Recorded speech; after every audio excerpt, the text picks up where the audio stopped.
Yeah, and I spent a full day with her at her home in Savannah, Georgia for her first in-depth interview in over a year. And listen, she holds nothing back. This interview actually took place before Paula's appearance on the Today Show this morning, and it was open and it was honest. Well, there was an article, I know you know about this, Kevin, today about how Paula's PR team actually wanted restrictions on anybody doing interviews. And let me say that, yes, it is true, they actually did try, but Entertainment Tonight would only agree to the interview if nothing was off limits. So here is Paula Deen, no restrictions.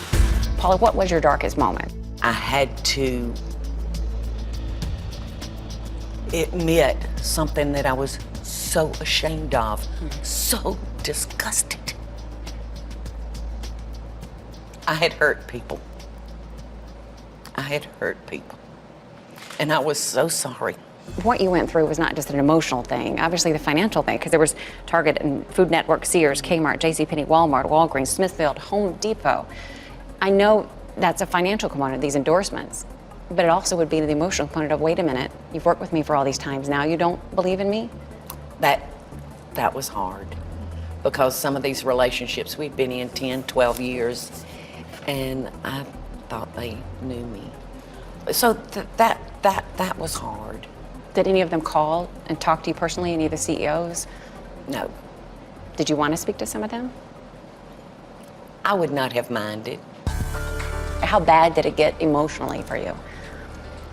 It got bad. I went on a 20-year ride with agoraphobia from the time I was 20 till the time I was 40. And I knew that if I was not careful, that I could slip right back into that. I think that was kind of my fear, is that I your know mom y'all really were kind of scared drew of into that. herself and stayed home for a while. Paula's sons, Jamie and Bobby, were at her side during our entire interview.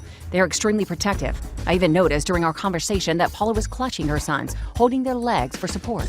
What were you feeling like when your mom was going through this really difficult year? It was What hard were for you all of us. feeling The worst part like? was because she was so hurt. Yeah. You know, nothing else matters. The pain on their face was like double hurt. I caused it. You seem very happy. Are you happy? I am so happy. I am so happy. I'm so thankful for my friends out there.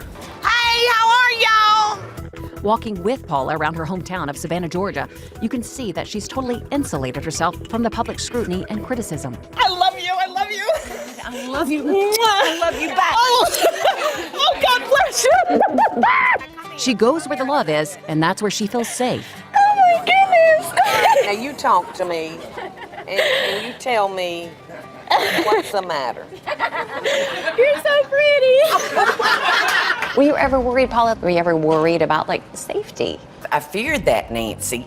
On top of embarrassment, there was some fear. But I have to say, not one person has been unkind to me. Not one person. Clearly, Paula has to understand that there are people out there who are angry, very angry at her. Oh, I think that she knows that. I mean, there are people that will never support her again, but then there are people who are. And to her credit, she not only survived the last 15 months, but she is poised to have one of the biggest comebacks in media history. Was it 12.5 million in earnings that went away? Is that accurate? You know, it's funny because I don't know, Nancy. I didn't work for the money. Yeah. Does that sound crazy? I don't know how much we lost. Well, money plays a major part of Paula's comeback plan. $100 million from a Phoenix private investment firm is backing her new digital network, which launches online tomorrow. It's the way of the future. Had it not been for the digital world when I was in the bottom of that valley, what would I have done? And her company just bought 440 episodes of her old Food Network shows. Paula's now revealing how much they spent for it all. In the oven, 425 for 20 minutes, y'all. So what do you get for $9.99 a month? It's new cooking shows set right here in Paula's studio kitchen, lifestyle segments including this surreal game show where Bobby put on a 70s wig, and then there's those Food Network reruns. How will it work? It's like people become subscribers like they would for Netflix Yes, or something like that. yes. And then they can get all of Paula Deen's Oh my content. gosh. It's a lifestyle network, but the kitchen is the heart of the home. It's the food that gets us where we want to be. I feel like you're still hurting from what you feel hurt others.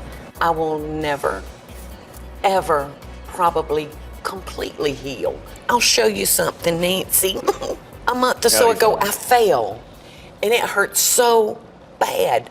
I stepped in a wet puddle, and I just went down on those steps, and it was deep, and it hurt so bad.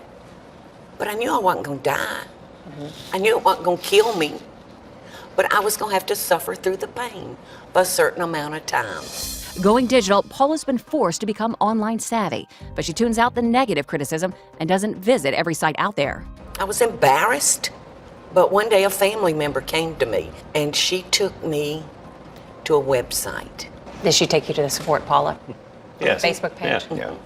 These people were saying, Paula, we love you. We want you to come back. We don't want you to go away. The first thing I did every morning, I would get my iPad, my coffee, and I would go straight there. It was the last thing I did at night before I went to bed. Do you feel like in a way that you have to prove yourself all over again? Maybe in a way. You know, I have told all these folks out there that have become my friends, do not ever give up. Do you feel like you have to fight to get that name back? That This No. is the Paula Deen that I am. No, You don't? no, Not feel like you have to prove anything at all? no.